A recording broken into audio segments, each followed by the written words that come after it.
반갑습니다. 송재준입니다. 이미 여러분들이 잘 알고 계시는 것처럼 드디어 금요일이 돼야 이재명 대표에 대한 첫 번째 선고 결과가 나오게 됩니다. 믿기지가 않는 일이죠, 그렇죠? 예전부터 진짜 뭐 어렸을 때부터 이재명에 대한 얘기가 나오고 기소가 막 되냐 마냐 막 이랬던 것 같은데 드디어 이재명에 대한 선고가 이번 주 금요일 날 처음으로 나오게 됩니다. 지금까지 사법부가 좀 이해할 수 없는 여러 가지 모습들을 많이 보였었죠. 일반 국민들 같은 경우는 재판 지연 뭐 꿈이나 꿀 수 있겠습니까? 재판 지연하려고 조금만 뭐 하더라도 바로 그냥 무슨 뭐 명령 떨어져 가지고 끌려가 가지고 억지로 뭐 재판을 받을 텐데 이재명 같은 경우는 단식 투쟁한다. 그러면 단식 투쟁하는 거 받아주고 뭐 한다. 그리고 또 막 개구라를 치고 국회 일 때문에 못 간다면 다 받아주고 이거 자체가 이미 특혜였던 것이죠. 그렇죠? 권력자들한테 약하고 약자한테 강한 이런 모습을 보이는 게 사법부의 제대로 된 모습이겠습니까? 지난번에도 한번 말씀을 드렸습니다만 성남FC 문제 같은 경우도 지금 논란이 됐던 게 뭐였어요? 담당 검사를 갖다가 판사가 퇴거 명령을 내려버렸습니다. 퇴정 명령을 내려버린 거예요.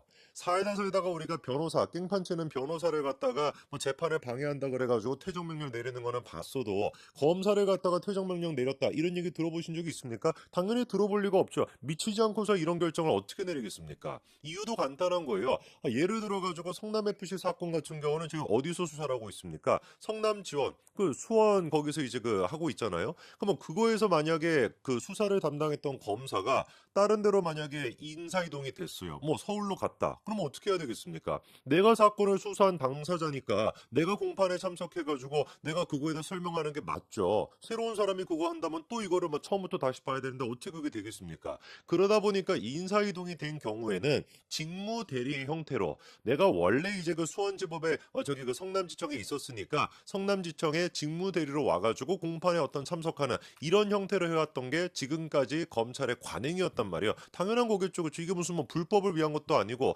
어떤 그 재판의 효율적인 진행을 위해 가지고 당연히 할 수 있는 거 아니겠습니까? 그리고 그거에 대한 허가를 검찰총장이 내리는 형태로 이루어져 왔는데 이번에 판사가 미쳐가지고 야 검찰에 대한 최고 인사권자, 검사에 대한 인사이동 최고 뭐 결정권자, 그거 대통령 아니냐? 그럼 직무대리 그거 하는 것 또한 마찬가지로 대통령한테 허가를 받아야지. 이게 말입니까? 방구입니까? 말 같지도 않은 소리를 갖다가 하고 있는 거예요. 그럼 말도 안 되는 억지를 부려가지고 검사를 갖다가 퇴정 명령을 내렸다. 이게 도대체 말이 되겠냐고요. 대놓고 그러니까 지금 판사가 뭐 하겠다라는 겁니까? 이재명에 대해 가지고 방탄 씌워주겠다. 이렇게 지금 하는 거랑 뭐가 다르겠냐고요.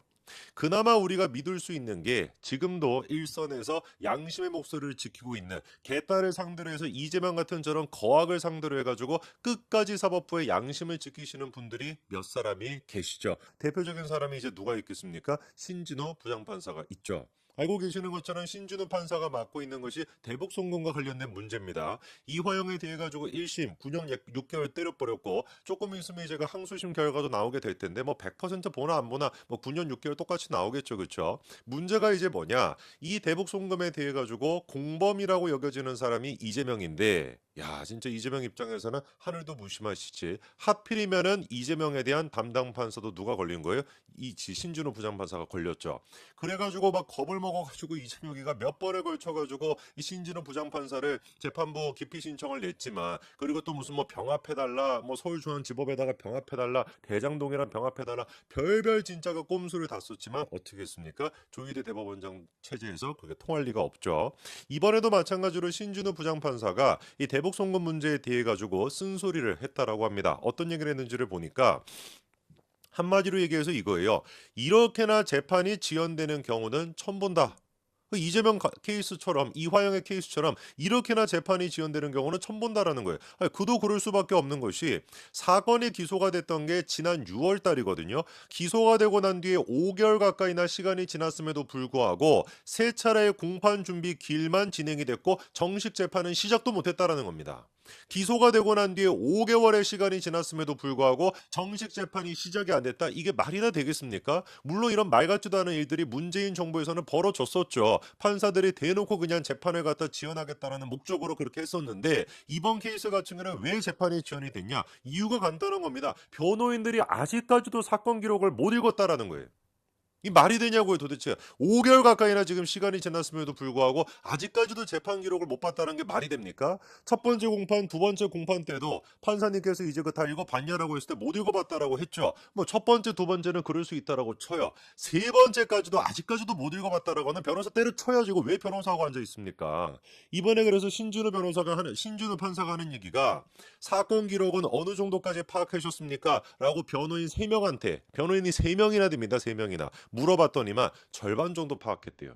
일할 지금 생각이 없는 거예요. 그랬더니만 판사님께서 변호사 분들이 한 명도 아니고 여러 사람인데 역할을 분담해가지고 읽으면 되는 거 아니냐라고 하면서 어이가 없으시다면서 법정 천장을 바라보면서 이게 좀 반응이 좀 특이하죠, 그렇죠? 법정 천장을 바라보면서 무슨 생각을 했겠습니까? 이것들이 장난하나 생각을 했겠죠. 그리고 또 다시 다른 일반적인 사건과 비교를 하면 이 사건은 지나치게 지연되고 있는 게 맞다. 이 사건이 국민적인 관심사라고 하는 점을 감안하더라도 통상적인 절차에 비춰보면 이렇게까지 지연되는 경우는 처음 본다라고 하면서 판사님께서 신준우 부장판사가 황당하다라는 듯이 씩 웃기까지도 했대요. 이게 기가 차신 거겠죠. 그렇죠? 이게 말이 되겠습니까? 그러니까 참다가 못 참고 이제 그 어떤 결정을 내렸냐? 변호사가 무슨 뭐 죄송하다 하면서 막 고개를 막 꾹꾹 숙였다고 하는데 뭐 이거 다 집어치우고 판사님이 결정을 내린 게 야 이렇게까지 지연되는 거는 더 이상 이거 뭐 용납이 안 된다. 다음 기일까지는 준비 절차를 진행을 해도 더 이상 변호사 입장을 들어가지고 재판 진행하는 거는 실기인 것 같다. 시기를 놓친다. 그러니까 너네 이제 뭐 읽으나 마나 이제 뭐 됐고 뭐 일단 너네들은 못 읽었다 하면 못 읽었다 하고 바로 이제 어떻게 하겠다라는 거예요? 재판을 진행을 하겠다라는 거죠. 당연히 그렇게 했어야 되는 것이죠. 그 변호인 측에서는 뭐라고 지금 항변을 하냐? 재판의 내용이 너무 많다라는 거예요. 사건 기록 자체가 너무 많다라는 거죠. 검찰 같은 경우는 2022년도부터 이 사건을 뭐 수사를 했기 때문에 빠삭하게 알고 있다라고 할지라도 우리는 지금 이제 공판 단계에서 갑작스럽게 투입이 됐는데 어떻게 이거를 갖다가 몇 개월 만에 다 볼 수가 있습니까?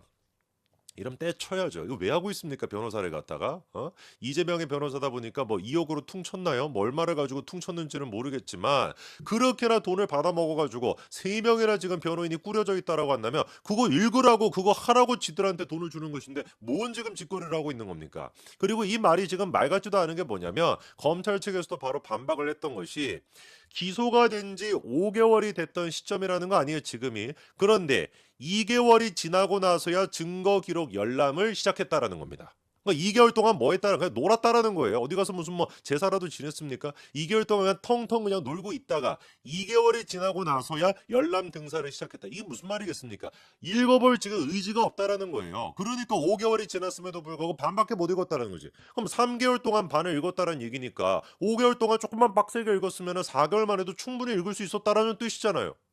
생각해보니까 그러네. 그렇지 않습니까? 2개월 만에 지금 이제 시작을 해가지고 3개월 만에 재판의 반 정도를 사건 기록의 반 정도를 읽었다라고 한다면은 아마 하기 싫어 하면서 3개월 동안 반을 읽었다라고 한다면 빡세게 읽었으면 1, 2개월 내에도 충분히 다 읽어볼 수 있었다라는 거 아닙니까? 이런 거를 그러니까 봐주기를 하면 안 되는 거예요. 그래서 이제 그 판사님께서도 다음 달 17일에 공판 준비기를 한 차례 더 진행하고 난 뒤에는 야 너네 뭐 읽어보거나 말든지 상관없이 바로 이제 정식 재판에 들어가겠다라는 거죠. 그렇죠? 그래서 뭐 변호인들이 계속해가지고 항의하고 했지만 뭐 그런 것도 당연히 받아주지 않았고요.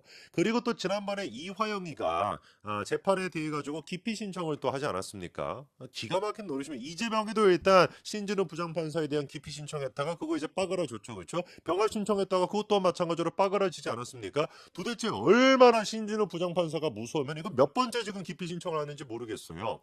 이재명에도 그런 식으로 기피 신청을 했는데 이번에는 이화영 또한 마찬가지로 기피 신청을 또 했습니다. 그거에 대해 가지고 검찰의 입장이 뭔지를 보니까 이거는 이재명의 재배당 요구나 이화영의 얘기나 이거 똑같은 것이다. 아니 이게 지금 뭐 하는 거냐? 사실상 재판부를 갖다가 취사 선택하겠다라는 것인데 이거 무슨 뭐 베스킨라빈스도 아니고 무슨 재판부를 갖다가 이거 뭐 선택하겠다라는 거냐? 이건 말도 안 되는 거다. 기피 신청 요건에 해당되지도 않고 아무런 근거 없는 주장에 불과하기 때문에 이거는 기각 결정을 해주십시오. 이렇게 지금 얘기했는데 당연히 기각이 될 수밖에 없는 것이죠. 이재명에 대해서 두 건이나 이게 기각이 됐는데 이화영이가 무슨 뭐 재판부 기피 신청한다고 해서 그걸 받아줄 수가 있겠습니까? 그리고 또 옆에 있던 변호사가 이화영 측의 변호사가 이거 분위기 파악 못하고 뭐라고 한마디 거들었냐? 우리가 지금 판사님이 마음에 든다 안 든다 이 차원의 문제가 아니라 재판에 관여하고 있는 재판부가 예단을 갖고 있는 상태로 추측이 된다. 예단을 갖고 있다는 게 무슨 말이겠습니까? 편향되게 지금 보고 있다라는 거예요. 그게 싫다라는 거 아닙니까? 뭔 말을 갖다 돌려서 합니까? 그냥 신진우 부장판사가 싫다라는 거지. 저는 그런데 암만 생각해 봐도 판사님한테 지금 이제 항소심 결과를 앞두고 있는데 당신 지금 예단하고 있어. 당신 지금 편향됐어. 이렇게 얘기하는 것이 글쎄요. 의뢰인한테 도움이 되나요? 그냥 이거 뭐 들어가라. 뭐 이렇게 그냥 하지 않고서야 어떻게 이게 도움이 된다고 생각하는지는 모르겠지만 전 진짜 뭐 잘들 놀고 앉아 있습니다. 참 사법부가 지금까지 납득이 안 되는 모습을 많이 보여줬지만 그래도 신진우 부장판사 같은 분이 중심을 잘 지켜주다 보니까 그나마 우리가 사법부에 대해서 신뢰할 수 있는 것 같습니다. 금요일 날에도 더도 말고 덜도 말고 그냥 법리대로 법치대로만 결과가 나오면 됩니다. 여기까지 말씀드리겠습니다. 감사합니다.